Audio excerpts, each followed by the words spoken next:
Hi, my name's Kevin Ward, and we're going to look at dropshipping by Global Crafts and the final touches on how to launch your Shopify store. In future presentations, we'll also talk about marketing and blogs and things like that. But today we're talking about shipping, taxes, and payment processing. Okay, so let's go over to our Shopify store. This is our Shopify store as we left it, and if we want to take a quick look at it, from previous presentations, we've developed it to the point now that we're quite happy with the look of it, that we've got some navigation menus set up, we've got some social media icons up there, we've created our return policies and shipping and taxes, we've got our featured categories, slideshows, and products on the home page. And when we click into a category, we added the navigation down here. So our store is essentially ready to launch at this point, except that in order to do so, we have to be clear about some of our settings. So we're going to go down here to settings, and I'm going to try and talk you through these settings. So first of all, we're going to put in here, we're going to put the title of the site. I'm for all intents and purposes, going to leave it as clean theme template for now because we're never going to launch this site. It's just for demo, but you're going to want to put your name there. You're going to want to put an email address in here that you're happy to receive emails from Shopify that are notifying you, and from customers with the email address that customers see. Okay. Further down here, obviously your address and whether the store works in US dollars, pounds, etc., etc. Okay, so that's your basic online store settings. Then let's go right on. You click on the online store here, and you're going to see the homepage title. This is where we need to enter a 70-character or close to 70-character description of the store for Google. And here we want to do the homepage meta description, again for search engines such as Google.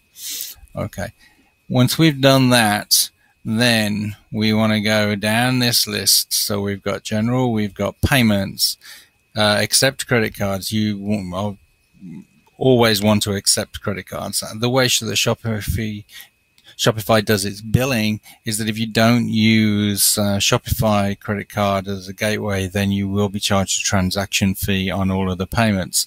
So I would strongly suggest that you accept Shopify payments. Once you can turn it on immediately. They won't be able to pay you unless you activate it and complete the details within the activation page. So there's a process there where you need bank account information, things like that. I personally suggest that you use PayPal. We get about 50% of our orders placed through PayPal, and it's easy enough to link to your business PayPal account, but you have to have a business verified PayPal account. There are other shop options available. Amazon Payments is a popular one, which means that they'll be able to check out using their Amazon account. We don't have that set up, but that's a popular one to go for. And you can do manual payments if you want, like net 30 payments, things like that. Personally, we select automatically capture payments for all orders. That means that the payment's been captured, and that if we need to do a refund, we have to do a refund. If you want, you can leave it as to manual, and then you'll be capturing the payment when you're confident that you can complete the order. If your inventory is synced to our inventory, then there shouldn't be any problem doing automatically capture payments. If you have not installed the inventory sync app, and there's information on the dropshipping by globalcrafts.com about that, then you should probably leave it as manual. Okay, so that's your payment section. You need to complete that. The checkout is just simply saying whether customers need to have accounts or are not allowed to have accounts. Typically, we leave accounts are optional. This seems to be the most sensible thing. And further down here, I like to archive the order after it's been fulfilled and paid. That just cleans up the system. You are required, pretty much by your credit card processing law, as it were, you are required to fill in these. If you've already set up your name of the business, etc., within Shopify, you can just click generate sample and it will generate it. For refund policy, you probably want to think a little bit more about and put in your true refund policy, but there is a generated sample there if you wish to use it as a basis to start with. When you've edited them and you're happy with them, click the save option. Shipping. So shipping policies are, you are, even if you are a dropship customer for Global Crafts, you are running your own business, and it is totally up to you how much you charge the customer for the products and how much you charge the customer for the shipping. We strongly recommend that you take a look at our shipping table on dropshippingbyglobalcrafts.com so that you understand the costs that you're going to be paying when you place the order. When you place the order, you're going to get a 40% discount off the MSRP, which is our recommended price. It doesn't mean that's what you've charged the customer, but that's what we send you the feed had in its original form. And you're going to be paying an amount of shipping. If it's under £1, you're going to be paying $2.50, and it goes up from there. And you can see the weights of the products in the feed or by looking at the products in the products category. Personally, I suggest that we do some sort of free shipping at some point of price break.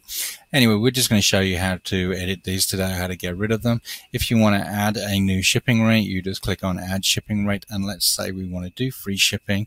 We give it a name, free shipping, and we're going to do that based on price, and I'm going to say any order over $25 gets shipped for free. Save. That will now come up as an option for shipping when they have spent more than $25. If you have other options, so these are on weight, these will show up as well. That doesn't seem to make sense to me, so I'm going to delete these, and I'm going to just delete the rate there, and I'm going to delete this one, and then I'm going to put a flat rate in for shipping that's under $25. So this is based on price, and it's 0 to 25, and let's put a flat rate of $2.95 in there. That'll cover most of your shipping charges with us. Let's call it ground shipping. If you wish to offer priority mail, etc., we do offer it, so you can add that in here as well as an option, and then they will have the two options to choose from. International shipping you can set up for the rest of the world. If you want to set up something specific, let's say for Canada, you have to create a shipping zone. So let's create a shipping zone, and let's do that for Canada. And we're just going to click on Canada there. It's come up here. I'm going to give it a name here. I'm going to keep to something really stupid like Canada. Okay, and now I can add a shipping rate for Canada, and let's say it's based on price, but let's say I want it to be a flat rate, so it's from 0 to infinity, and we're going to charge them $15. I didn't like that because I didn't give it a name. Okay, so let's do it on price, 0 to infinity, $15, and call it International Priority Mail. Okay, so now we have shipping set up. Don't worry if it comes up with this. It thinks that other services are enabled, not a problem. So you can enable carrier shipping, but to do that you have to have one of the higher levels of Shopify account. You cannot do that on the $29 account. Okay, we don't need to worry about anything else here. So we're now going to go over to taxes. Taxes will be automatically populated based on the address that you put into your user account on Shopify.